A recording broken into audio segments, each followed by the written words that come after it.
Hey folks, Bobby here today. Hey guys, today we're going to be doing a brake job, a front brake job on a 2018 Kia Sorento SUV, okay?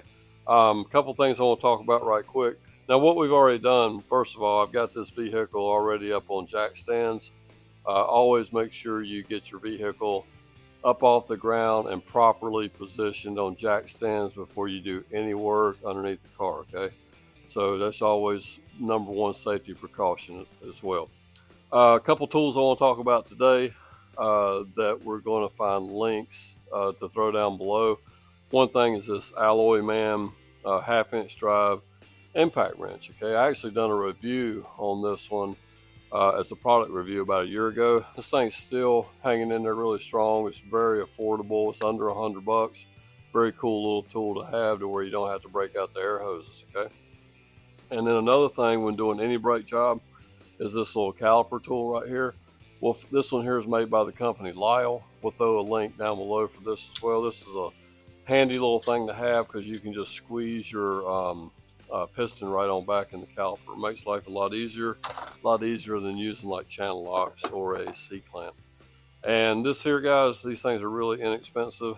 And what these are, actually when you get your caliper off, you can hook it around the coil spring and hang your caliper to where you don't stretch out your brake line. All right, so guys, let's get started with this thing. We'll take you through this process and hope you enjoy.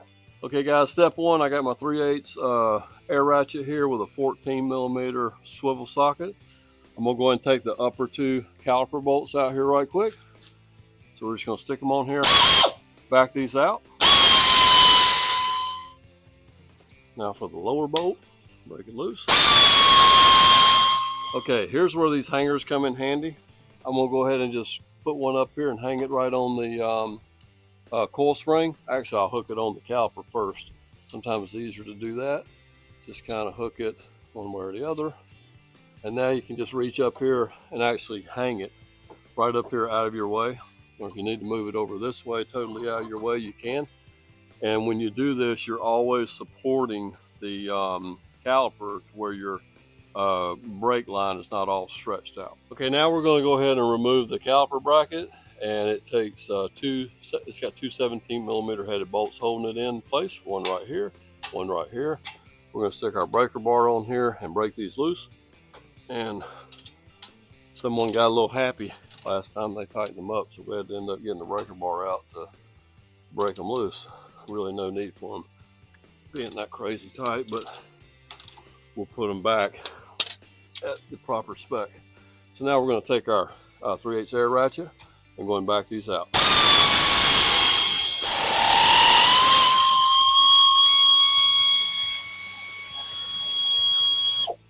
Okay, so here's our caliper bracket dislocated from the car. Okay folks, this rotor is held on by two Phillips head screws right here and here. This is a number 3 screw. And to get these out, to break them loose, this is what you're going to need. You're going to need an impact driver. So I'll actually add this to the list of tools here that I'll try to find a link down below. And what you do is you just go ahead and stick that in there just like so. Back the camera away just a minute. And take a hammer and go ahead and smack that a little bit. And the impact force actually broke that loose, okay? So we'll go ahead and do this one here the same way. Notice that just easily broke those screws loose. So we'll go ahead and remove these, and then we'll take this rotor off of here. Okay, with the rotor removed here, I'm looking to see if I see the specification stamped on it, and I do not. Oh, actually, I see it right up here. I'll have to take a brush and actually scrub this a little bit, and there's my minimum thickness right there. So because we're going to machine this rotor today and get a proper surface back on this to where it helps seat the pads, and it'll true up any parallelism or any warpage that might be within the rotor. So first of all, what we're going to do, we're going to take a die grinder, we're going to clean this surface up right here, and we're going to clean this surface up right here, make it nice and smooth to where it will seat properly on our brake lathe, and then we'll machine this. Okay, I'm going to use a 90-degree die grinder with a little roll-lock disc here. I'm going to go and clean this surface here. I'll flip it over and clean the other surface as well before we go to the brake lathe.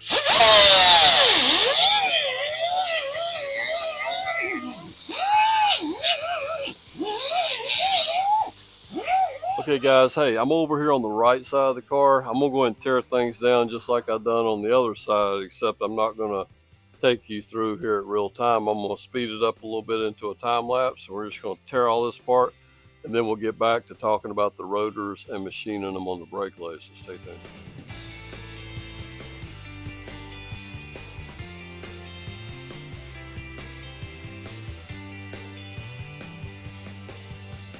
Okay folks, over here at the brake lathe, I've already got our rotor chucked up here, ready to go. We just used a cone on each side with a center spacer. And the most important thing about machining rotors is knowing if you can machine them or not. So we had to make sure that the specification, which was 26 millimeters, is the minimum spec on this rotor. We had to convert that over to inches and actually mic it with our micrometer, make sure we still have material on here ready to go. And we do. So I'm gonna go ahead and just machine these things up right quick. I'm not gonna go into great detail. We have another video on our channel here that takes it further into detail on how to use this brake lathe. So stay tuned, we'll show you a quick time lapse of this and then we'll get on with the brake job.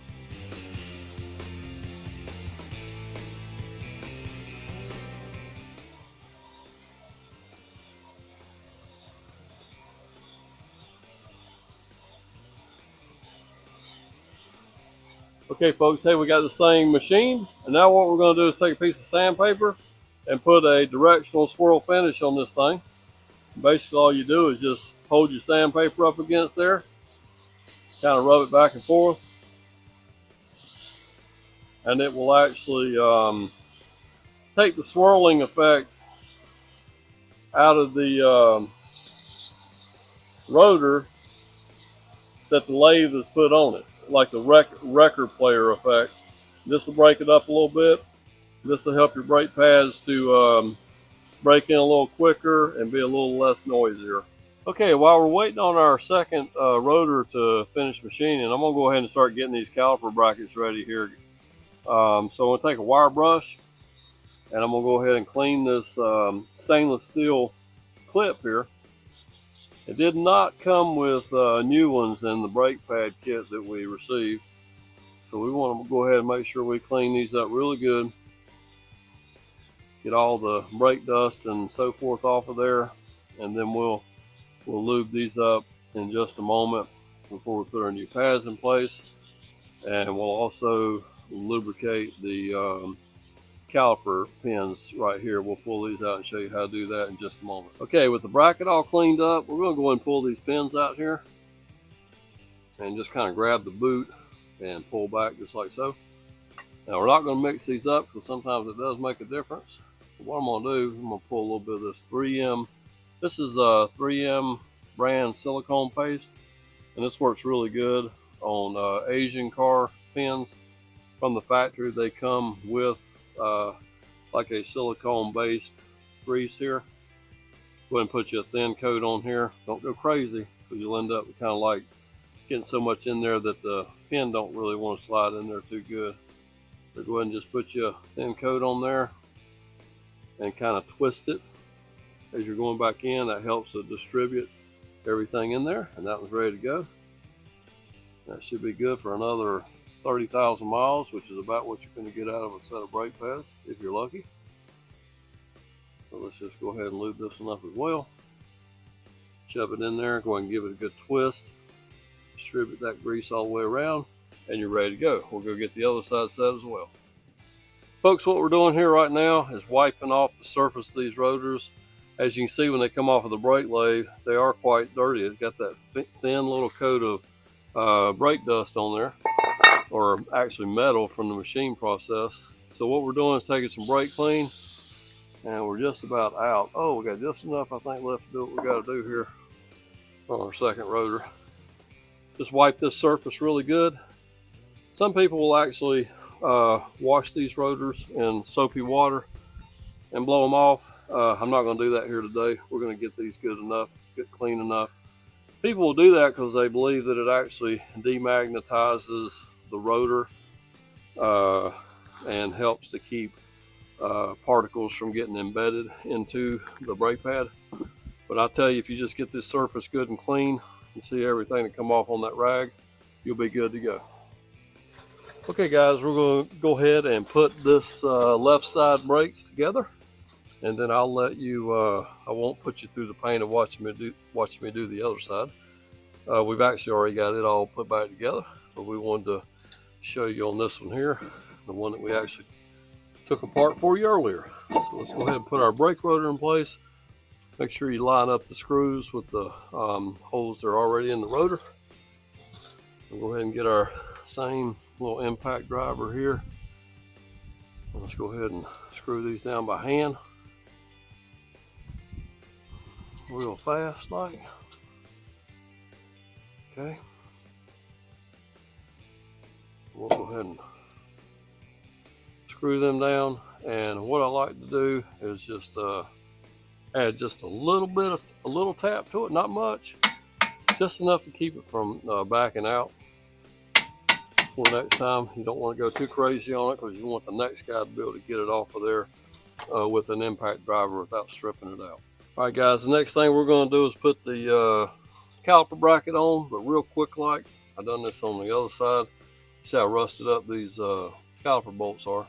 But just a dab of anti-seize on there, just so the next guy will be able to back them out. Okay, so let me go and get the bracket. Let's hold it up here in place. And remember, we've already got everything lubed up. We lubed up the pins. We cleaned everything off. Oh, I almost forgot. Hang on just 1 second. I got one more thing here I want to lube for you. I got a little bit of just some more caliper grease, just a different brand of it. I'm going to actually put a ever so thin coat on these little stainless slides here, okay? Just so the pads can move freely on there when they need be. Be careful, don't get too much on there. We don't want to end up getting brake grease on the rotors, okay? Or on the brake pads. So just a thin coat there ought to do. Just enough to give it a little bit of lubricant, okay? So now, let's go ahead and put this bracket in place here. I'm gonna hold it up here right quick and start the bolts. With the bolts started, we're gonna go ahead and put our 17mm swivel on here. I'm going to zip these down.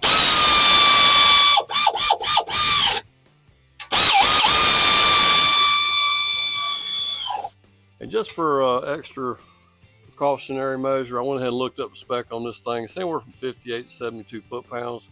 I got our torque wrench set at 60, and we're just going to go ahead and torque that right on down to 60 foot-pounds. And we're not going to go crazy like they had it before. Someone had actually tightened this thing like super tight. But right there is good enough. Okay. Now for our brake pads, we'll take our outer pad, go ahead and put it in place. We'll take our inner pad here with the squealer down low, put it right into place. Okay, and now what I like to do on just about every car I do, Asian cars usually come from the factory with like a gold anti-seize as a lubricant. I use this regular old silver anti-seize. I put a little dab right here on the outer corners here where the caliper bracket touches. And then here on the inside, can't really see it with the camera, but I do put a little coat right there where the piston actually touches the back of the pad. Once again, don't go crazy. We don't want any type of crazy lubricants on our brake rotor and or brake pad surface. So now let's go ahead and take our caliper down from the little cool hanger that I showed you guys. You got to get you some of them, guys. Take one of your old brake pads. All right, with an old brake pad, go ahead and set it right up there in place, up against your piston. And you can take this cool tool that I was telling you about, and you just go ahead and hold it up there, and you can just one-hand it, okay? As you notice, it just does a wonderful job. I'm going to do two hands. Does a wonderful job of squeezing your piston all the way back, okay? Low effort. All right, so now, piston, squeeze back, old brake pad out of the way. Make sure you don't have your line twisted. Make sure it's not twisted all the way around. Go ahead and put your caliper in place. like so. Let me grab my caliper bolts right here right quick. We'll go ahead and start these by hand. Zip them down with our 14mm swivel socket.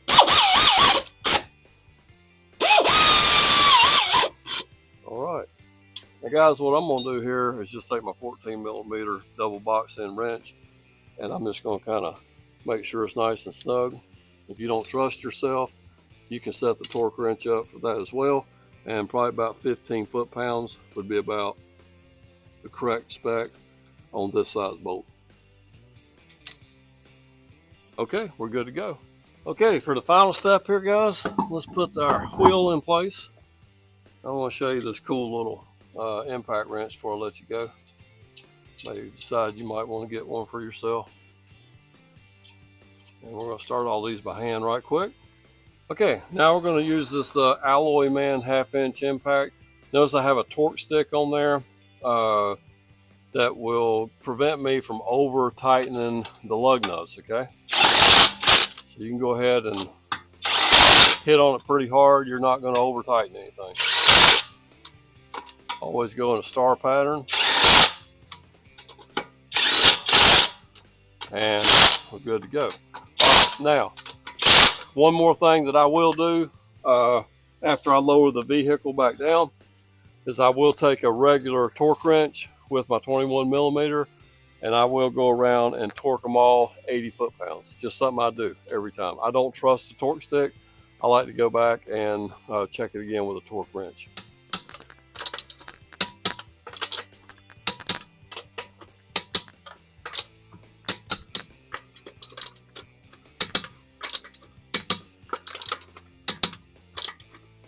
Last but not least, guys, go ahead and get in your vehicle and take your foot and pump the pedal up until you get a good firm pedal before you take off in your vehicle. Okay, one last thing to do, just take a quick peek at your brake fluid level. Make sure that you're in between the minimum and the maximum line. We're actually a little bit below the max line here, but we know this vehicle will need some rear brakes probably in about the next 3 or 4 months. So now let's go on that quick test drive. Then we can give it back to the customer.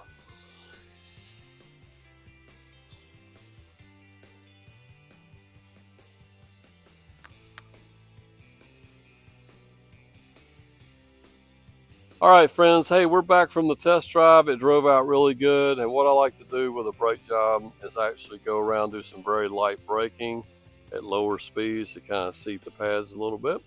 And everything felt really good. So we're back here now. I want to thank you for stopping by, checking out our video today. Don't forget to like, comment, subscribe. Check that description down below. We'll have some links to some of the tools that I was talking about earlier. Have a great day. See you next time.